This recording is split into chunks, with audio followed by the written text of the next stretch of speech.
Question 1, how would you explain the sheltering income nature of commercial real estate?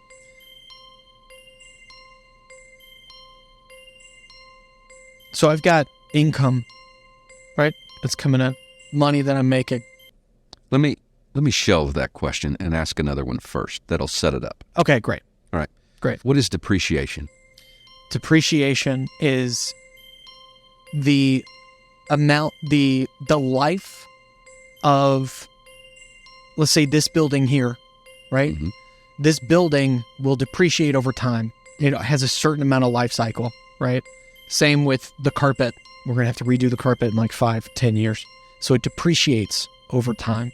Where the land that we're on, it's not necessarily depreciating because the land will... It is not. It is not. If anything, it's appreciating. Well, yes. Those things aren't opposites of each other necessarily, but... Yeah. Yep. Okay. So that's depreciation. So it's the life cycle of, in this case, the building, the things in the building. And when it comes to taxes, you are able to take a certain life cycle of, let's say, if you do a cost segregation study. Okay, hold on. Let's keep this.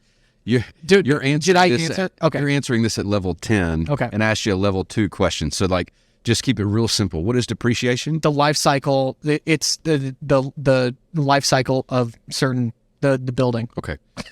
It is the expense you get to take every year for a period of years when you own a building, because the building will depreciate in value over time. Okay. All right. Yeah. So just at a very high level, it's an expense that you get to reduce your income by that you don't actually have to pay. Yeah. The government allows you to take this expense on your books that reduces your taxable income, but you didn't have to pay that expense. Right. So. Not yet. Well, no, you don't have to pay that expense. Yeah. Okay. Later, you'll be taxed on that expense you didn't have. So you don't have to pay it all back. Yeah. But you get to pay about 25% of it back later on. Yeah. Okay. Now, when you do that, it creates a situation that gets back to my original question that allows you to what? Shelter income. Yep. Yeah. Great. Now, who sets the depreciation schedules that you mentioned? The IRS? IRS. Yeah. That is correct. How many years for depreciation of an office building? There's more than one answer, right? There's like, no.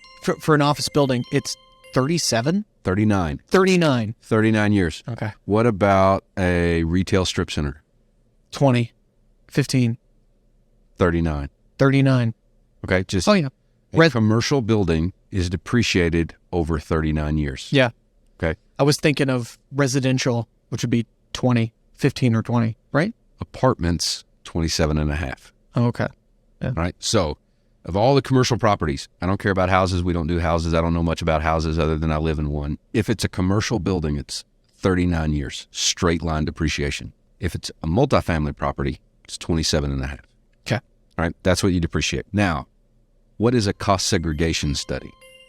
This is where you hire someone like an accountant or an engineer. Yep. They come in and they put different things within the building on different life cycles so that you have a more broken down look at what is depreciating so that you can factor in, I guess ultimately leads to bonus depreciation. That's something different. Yeah. Okay. But if you do a cost segregation study, you're able to pay off, or not pay off, but take off more income or shelter more income, rather, when it comes time for taxes. Is that a question? That's basically correct. Okay. Because here's what happens when you do a cost segregation study. The accountant or the engineer, they come in, they take a look at the ceiling tiles and the carpet, and instead of the whole building being depreciated over a straight line 39 years, they'll say, no, carpet needs to be on a 7-year schedule. I don't know what the schedules are. Sure. It's 5, 10, 15-year schedules. And they'll move a lot of the components of the building on these shorter schedules, which means you can depreciate Faster. the same amount, but you can do it faster, Faster, yeah. which is a benefit. You can shelter more income faster at the beginning of the life cycle of a deal. Yeah. And that goes away. So, after 39 years, you've depreciated the same amount. You've just been able, because of a cost segregation study, you've been able to depreciate faster. Right. All right. And what is bonus depreciation? Bonus depreciation is where you're able to depreciate all of it right away. Okay. I'm going to give you a correct answer on that one, but I'm going to add just a little bit of detail. Yeah. Okay. This building that we're in, it's beautiful. This office here at SV in Chicago is really, really cool. Yeah. Matter of fact, if I lived in Chicago, I would want to work here. This would be really cool. Yeah, it's nice. All right. This building that it's in, though, is bought. It could be depreciated over 39 years. If you do a cost segregation study on it, you can take many of the components of the building, probably millions of dollars of worth of components of the building, and you can depreciate that stuff faster because it's on these 5, 10, and 15-year schedules of depreciation as opposed to 39 years. Right. A bonus depreciation, which in 2023, you can bonus depreciate 80% of what a cost segregation moves from real property, which is that 39-year schedule, to personal property, which is this 5, 10, and 15-year schedule. Instead of depreciating over 5 and 10 and 15 years, bonus depreciation allows you in 2023, 80% of what goes from real property to personal property schedules you can take in that year. Yeah. That's a huge chunk. Yeah. That might be able to wipe out all your income that year. Yeah. You might pay no income tax because of that. Yeah. It's a possibility. Yeah. I mean, you can't depreciate more than what you make, Correct.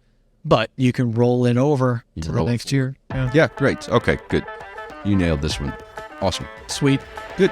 To watch the full episode, click right here to play another quickie quiz right here.